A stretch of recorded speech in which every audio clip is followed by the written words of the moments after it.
โอ้ยน้ำหัวลงแล้วให้ไงบ่ได้ตั้งใจเปิดหลักหัวอีเพิ่นจะว่าป่าลงจักอันนี้คุณนะอยากเบิ่งก่อนเต้บ่ได้ลงมาไปเบิ่งเองอันทั้งอันโต้งลีนี่ก่อนเอ้ยอย่าไหลเลยมีเต้เพบอยู่โหนะ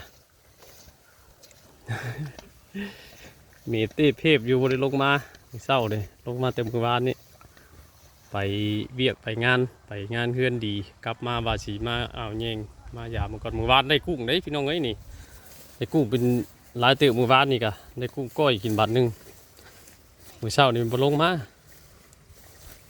เอาเบิ่งมีเต้เพบแล้วเบิด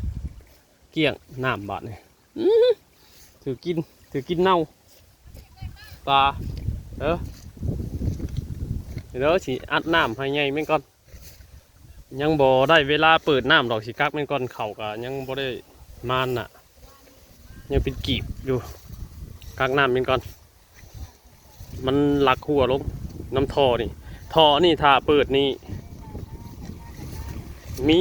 มีรุ่นเลยท่อตัวนี้นะ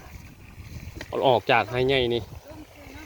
มันเป็นปลาหรือว่ากุ้งฝอยนี่ร้ายนี่ท่อตัวนี้นะท่อตัวนี้แต่ยังไงสิกักแม่งก่อนกักเอาน้ำแม่งก่อนเบิ่งคือสิแม่งกระปู